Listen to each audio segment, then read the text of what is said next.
In Mexico, the army has confirmed the death of one of the country's most feared drug lords, known as El Mencho, caught and killed in a dawn raid. The U.S. had previously issued a $15 million reward for the capture of the co-founder and leader of the Jalisco New Generation drugs cartel. Is feared for its use of extreme violence. Wedding, whose aliases include El Jefe, the boss, giant and public enemy, was arrested last night. Former Olympian turned accused drug kingpin and murderer had been on the FBI's most wanted list, with a $15 million reward offered for his capture. He was a former Canadian Olympian.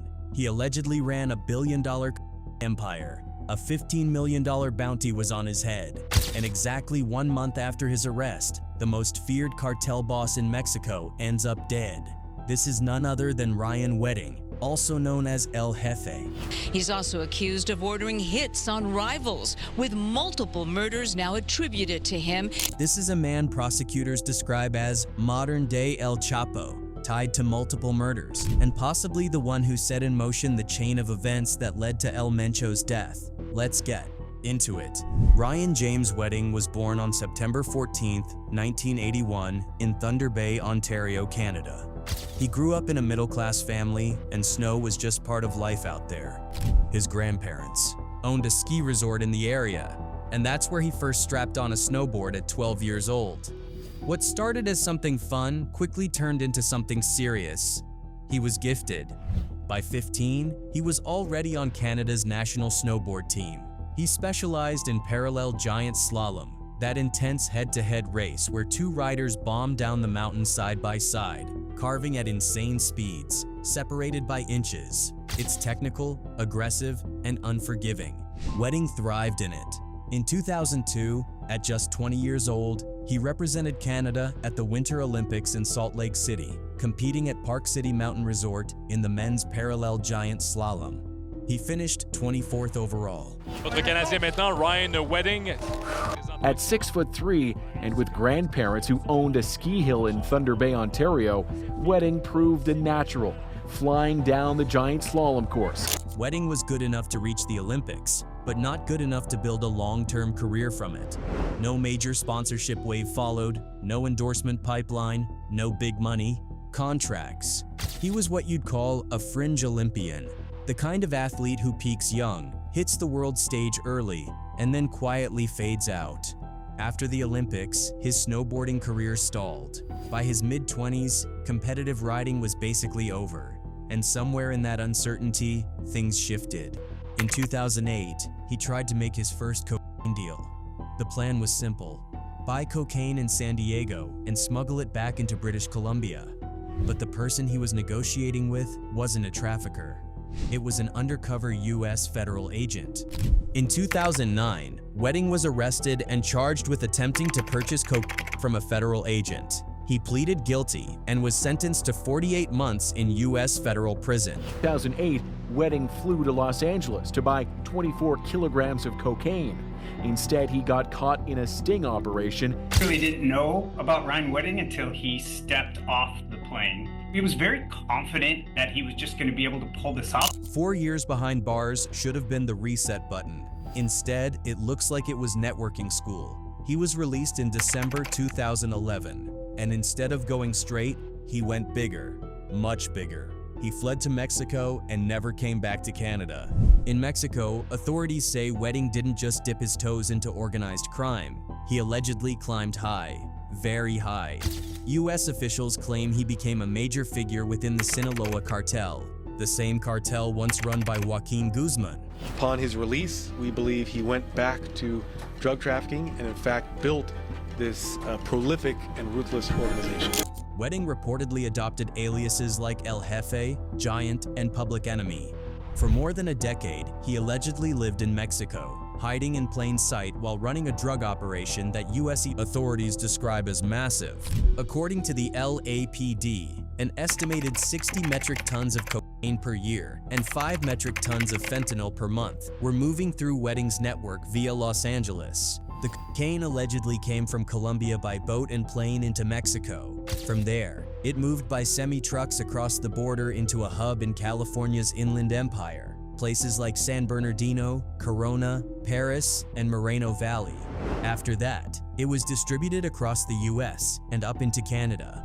Then another name enters the story: Andrew Clark. Clark wasn't some cartel stereotype. He was a former elevator mechanic and landlord from Burlington, Ontario, suburban Canadian. Around 2015, he began working with Wedding. What started as involvement turned into full commitment. Between 2021 and 2022, Clark sold his house in Burlington and relocated to Mexico to work alongside Wedding full-time. U.S. prosecutors would later call him Wedding's right-hand man. And this is where the El Mencho connection becomes critical. When Clark was arrested in October 2024 by the Mexican Navy in the Guadalajara area, Mexico's Security Minister Omar Garcia Harfuch made a statement that shifted everything. Clark, he said, handled logistics not just for Sinaloa, but also for CJNG, the Jalisco New Generation Cartel run by Nemesio Oseguera Cervantes. That's the bridge. Wedding was aligned with Sinaloa, but his right-hand man was working with both Sinaloa and CJNG. That means Wedding's network had direct operational contact with El Mencho's organization, two of Mexico's most powerful and violent cartels, and a former Canadian Olympian sitting somewhere in the middle of it. Then came the flip. After Clark's arrest in October 2024, he turned informant. By early 2025, he was meeting repeatedly with the FBI between February and November, providing investigators with detailed information about Wedding's operations. Not just drugs, murders. Because by this point, the story wasn't just about trafficking, it was about blood. On November 20th, 2023, Wedding allegedly ordered a hit connected to a stolen cocaine shipment.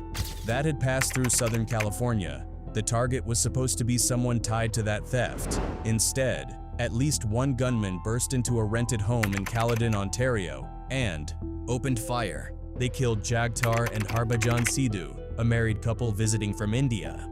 Their 28-year-old daughter, Jaspreet Kaur Sidhu, was shot 13 times. She survived, but with life-altering injuries. Wedding orchestrated a botched shooting in this Caledon, Ontario home in November 2023. My father was shot in front of me. I heard my mother's last screams, and after that, it was complete silence. Ontario Provincial Police Detective Inspector Brian McDermott later said they shot the wrong people. Mistaken identity. The hitmen went to the wrong house. 2 innocent people dead because of a cocaine dispute that stretched across borders. In May 2024, Wedding is accused of ordering another killing in Canada over a drug debt. Details are limited publicly, but prosecutors say it was part of the same pattern: intimidation, enforcement, elimination. Then came the biggest one. On January 31st, 2025, 42-year-old Jonathan Acevedo Garcia was shot in the head 5 times while having lunch with friends at a restaurant in Medellin, Colombia. He was an FBI cooperating witness preparing to testify against Wedding. Wedding allegedly placed a bounty of up to $5 million on his head. Wedding's former associate, now government informant, Jonathan Acevedo Garcia. January 2025, Acevedo Garcia is shot and killed in a restaurant. Wedding placed a bounty on the victim's head in the erroneous belief that the victim's death would result in the dismissal of criminal charges. But he didn't just hire random street hitters. He allegedly hired the Oficina de Envigado. And that's not just some random crew.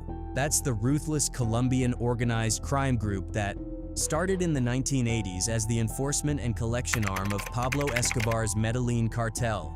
Escobar's old collection agency, the people who handled debts, punishment, disappearances. He and his co-conspirators even used a Canadian website called The Dirty News to post Acevedo Garcia's photograph so he could be identified and targeted. They also deployed spyware, paying around $18,500 for on-device interception technology in an attempt to track his cell phone. That part failed, but the hit didn't. Acevedo Garcia was followed, tracked, physically, and executed in broad daylight. On March 6, 2025, Ryan Wedding's name officially landed on the FBI's 10 most wanted fugitives list. The FBI didn't mince words either. He called Wedding a modern-day El Chapo. He's a modern-day El Chapo. He is a modern-day Pablo Escobar, and he thought he could evade justice. The reward for information leading to his capture was initially set at $10 million. Then, in November 2025, after the indictment connected to the assassination of FBI witness Jonathan Acevedo Garcia, the bounty was raised to $15 million. That put Wedding in rare air, one of the largest rewards ever offered for a criminal fugitive. U.S. officials lay new charges on Wedding and 12 alleged associates, upping the reward to $15 million. The list of charges he was facing read like something out of a cartel indictment playbook. Running a continuing criminal enterprise, coke trafficking, 3 counts of murder, 1 count of attempted murder, witness intimidation through murder, money laundering. If convicted, he's looking at life in federal prison. And he wasn't alone. 10 of his alleged co-conspirators were arrested. 7 of them were Canadians. The operation itself stretched across 4 countries: Canada, the United States, Mexico, and Colombia. One associate in particular stood out. Alistair Chapman was described by prosecutors as Wedding's loyal soldier. Authorities say Chapman helped set up the murder of the FBI's informant Acevedo Garcia in Medellin. When Chapman appeared in court, he was denied bail. Prosecutors painted him as deeply embedded in Wedding's inner circle. Then there was the so-called cocaine lawyer. New accusations surfaced outlining how a lawyer allegedly helped the Wedding drug ring with logistics and legal cover, smoothing over problems and providing strategic guidance. The operation leads to the arrest of 8 Canadians with ties to Wedding, including Deepak Paradkar, a lawyer accused of counseling Wedding to kill a witness. Then came January 22nd, 2026. That night, Ryan Wedding was taken into custody in Mexico City. But the story of how it happened quickly turned into its own controversy.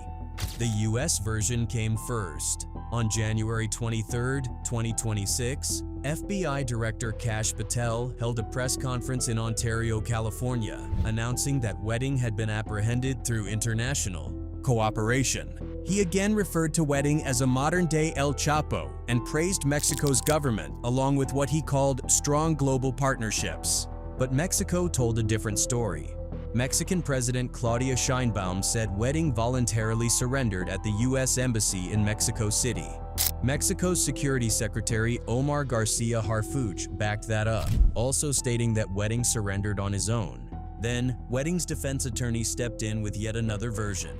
Anthony Colombo insisted his client did not surrender voluntarily.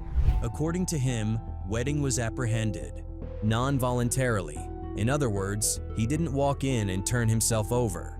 And then things got even stranger. During her press conference, President Sheinbaum displayed a photograph of Wedding at the U.S. Embassy as proof he surrendered. But CBC News later determined the image was AI-generated. The letters on Wedding's cap were garbled, a classic sign of AI image errors. Even more awkward, the embassy building in the background was undergoing renovations at the time, and a banner reading "We've moved" was visible. Sheinbaum later blamed Meta for not labeling the image as AI-generated on Instagram. Wedding was flown back to California and appeared in federal court in Santa Ana on January 26, 2026. He pleaded not guilty to all charges. His trial is scheduled for March 24, 2026. Ryan Wedding, whose aliases include El Jefe, the boss, giant and public enemy, was arrested last night just outside Mexico City. Wedding accused of running a major transnational drug trafficking network that the FBI says shipped tons of cocaine from Colombia through Mexico into Los Angeles and then onto Canada. Then there's his lawyer. And this is where another wild layer appears. Wedding's defense attorney is Anthony Colombo Jr.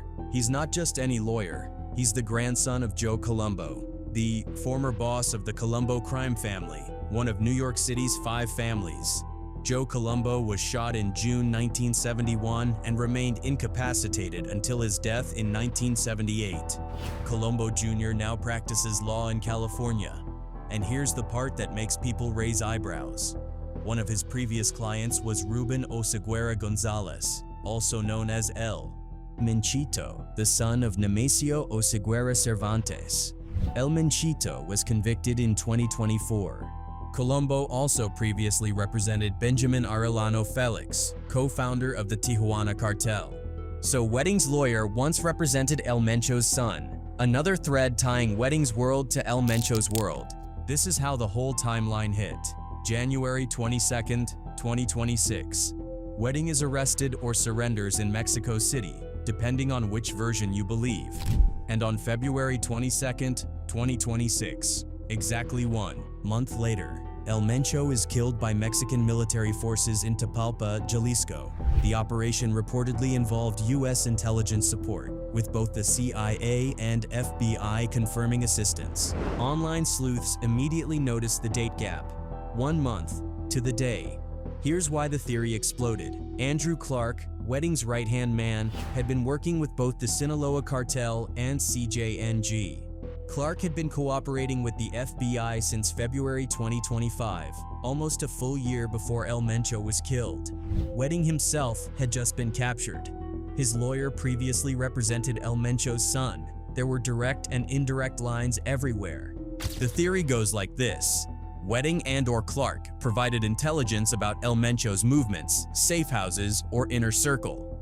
That intelligence, combined with U.S. surveillance and Mexican military action, led to El Mencho being tracked down and killed. But the official story tells something different. Anthony Colombo told CBC News that Wedding unequivocally did not provide information that led authorities to El Mencho. He stated clearly that there was zero connection between his client and the military operation. Mexican officials offered their own explanation for how El Mencho was located. According to them, it had nothing to do with Wedding. They said they acted on a tip from an associate of one of El Mencho's romantic partners. On February 20th, authorities received a concrete lead tied to a trusted man connected to one of his lovers. On February 21st, that romantic partner left El Mencho's cabin complex near Tapalpa. Before dawn on February 22nd, special forces sealed off the area. 2 firefights erupted. El Mencho was found wounded alongside 2 bodyguards. He later died en route to Mexico City.